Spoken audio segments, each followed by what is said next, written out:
নমস্কার সবাইকে, আমি মিতালি। মিমিস আর্ট অ্যান্ড ক্রাফটের আরও একটা নতুন ভিডিওতে তোমাদের প্রত্যেককে জানাই স্বাগত। সবাইকে জানাই শুভ জন্মাষ্টমী। কি ভাবছো, জন্মাষ্টমী তো সোমবার চলে গেছে, তাহলে মঙ্গলবার আমি তোমাদেরকে কেন শুভ জন্মাষ্টমী বলছি তাই তো? ভিডিওটা পুরো দেখতে থাকো, তাহলে তোমরাও বুঝতে পারবে। পাশে বাড়ির বম্মা আমাকে বলেছিল জন্মাষ্টমীর পুজো করবে, তাই আমি বম্মাকে বলেছিলাম আমি নিজের হাতে একটা থালা কালার করে দেবো, তাতেও পুজোর প্রসাদ দিতে।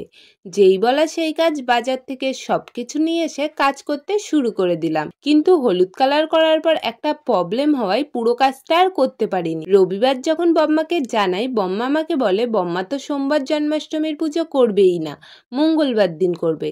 তখন শুনে আমি বম্মাকে বলি তাহলে ঠিক আছে, আমি সোমবার বসে তোমাকে কাজটা করে দেব। কিন্তু সোমবার সারাদিন ব্যস্ত থাকায় কাজটা নিয়ে বসা হয়নি। তারপরে ঠিক করলাম যা হবে দেখা যাবে, রাত জেগেই কাজটা করব। যেই ভাবা সেই কাজ, ঠাকুরের নাম নিয়ে কাজটা করতে বসে গেলাম। সত্যি বলতে সন্ধ্যাবেলায় বসে আমি পেন্সিল দিয়ে পুরো ছবিটা অফ ক্যামেরায় আঁকিয়ে নিয়েছিলাম যাতে কাজটা করতে সুবিধা হয়। তারপরেও আমাকে সারা রাত জাগতে হয়েছিল এই কাজটা করার জন্য। যেখানে প্রত্যেক দিন রাত্রে 11টা বাজলেই আমার চোখে ঘুম চলে আসে, আমি জেগেই থাকতে পারি না, সেখানে পুরো রাত জেগে কাজটা করার পরেও আমার মধ্যে একটুও ক্লান্তি আসেনি বা ঘুমও পাইনি। তাহলেই ভাবো ভগবান কতটা সহায় ছিল আমার।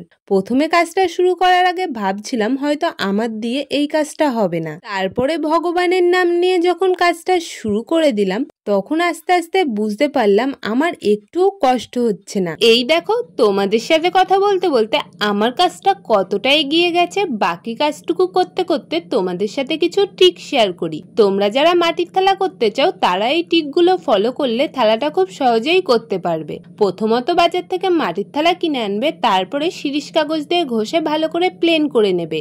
এর ফলে ছবিটা আঁকতে তোমাদের সুবিধা হবে। আমি এই থালাটা ঘষে নিইনি, কারণ থালাটা আমি রাত্রিবেলায় করেছিলাম।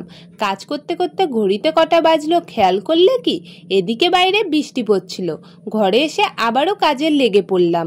যাই হোক, থালাটা শিরিষ কাগজ দিয়ে ঘষা হয়ে গেলে ভালো করে ধুয়ে নিয়ে জল ভর্তি পাত্রে 1 ঘন্টা কি 1.5 ঘন্টা ভিজিয়ে রাখতে হবে। এরপর জল ভর্তি পাত্র থেকে থালাটা তুলে এনে ভালো করে মুছে নিতে হবে। তারপর সাদা কালারের প্রাইমার করে নিজের কাজটাকে শুরু করতে হবে। আর যেটা আঁকবে সেটা যদি আগে পেন্সিল দিয়ে এঁকে নেওয়া হয় তাহলে কাজ করতে সুবিধা হবে।